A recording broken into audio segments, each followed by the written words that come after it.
No podíamos mover el concreto que tenía encima.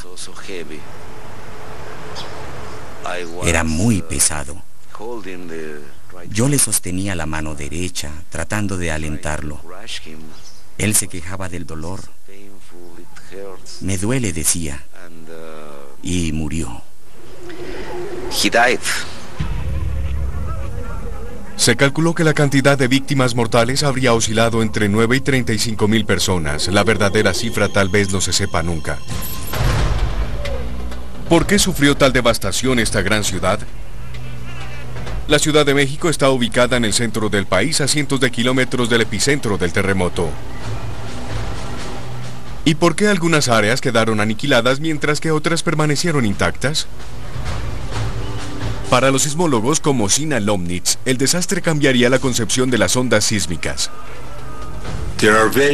Hubo muchos factores sorprendentes que intervinieron para hacer que este terremoto fuese un gran desastre. El sismo fue desencadenado por movimientos de la placa de Cocos, que choca con la norteamericana en el Pacífico cerca de la costa occidental de México. A diferencia de la falla de San Andrés, en donde las dos placas se deslizan en paralelo, México es la escena de una colisión tectónica frontal llamada zona de subducción. Normalmente una placa se desliza sin problema por debajo de la otra, pero cuando una sección se traba se acumula una enorme cantidad de presión. En esa fatídica mañana la presión llegó a su punto culminante. Una sección de la zona de subducción de Cocos se desgarró enviando una enorme onda de choque de energía sísmica hacia México a miles de kilómetros por hora.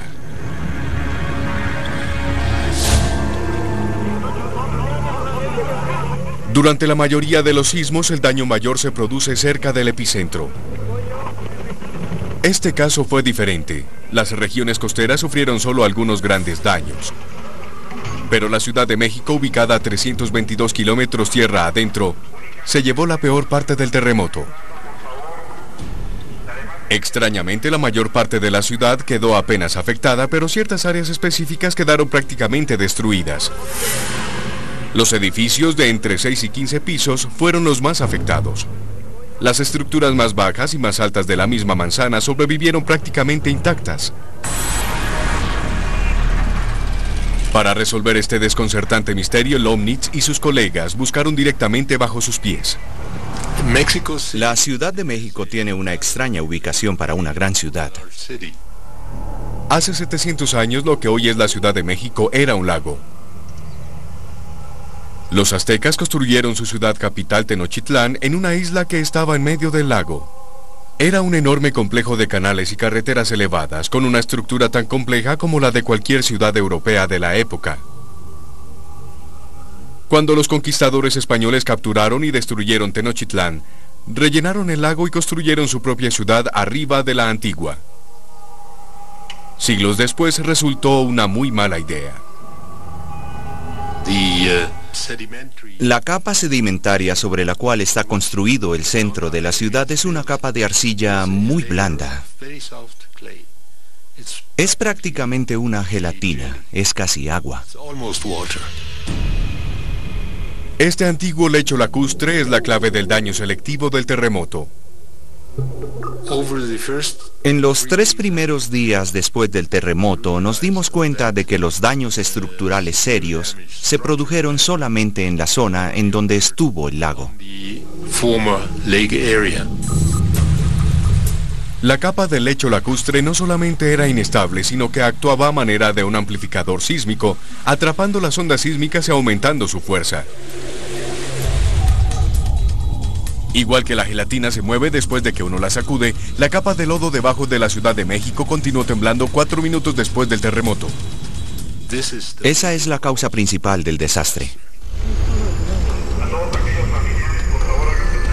Pero eso no resolvía el misterio de por qué los edificios de entre 6 y 15 pisos fueron los más afectados. La respuesta se produjo en la forma de otra destructiva combinación de ondas sísmicas y sedimentos sueltos. Un fenómeno conocido como resonancia. Cada objeto tiene una frecuencia que lo hace resonar. Si un cantante encuentra la nota apropiada, puede romper un vaso de vidrio por el solo hecho de someterlo a esa frecuencia de resonancia única. Incluso un objeto grande, como un edificio alto, puede resonar. Según su tamaño y su estructura, hay una frecuencia de energía que lo hace vibrar. Por una increíble mala suerte, las ondas sísmicas atrapadas y amplificadas por la capa de lodo debajo de la Ciudad de México tenían la frecuencia exacta para hacer resonar a los edificios de entre 6 y 15 pisos. Los edificios comenzaron a vibrar y se sacudieron hasta desmoronarse. Otros cayeron sobre sus vecinos como un castillo de naipes. Estas extrañas circunstancias sellaron el destino de la Ciudad de México. Muchos servicios importantes como hospitales y escuelas estaban en el rango fatal elegido por la furia del terremoto. El terremoto de la Ciudad de México fue un trágico ejemplo de los peligros de construir sobre terreno blando o tierras rehabilitadas. El suelo inestable amplificó el impacto del sismo y desató un complejo mortífero efecto de resonancia. En la actualidad no se pueden construir edificios sobre el inestable lecho lacustre. Se han implementado códigos de construcción y planes de emergencia civil para prevenir desastres futuros. Los habitantes de la Ciudad de México saben que se encuentran en peligro sísmico, pero millones de personas viven a corta distancia de misteriosos terremotos sin saberlo.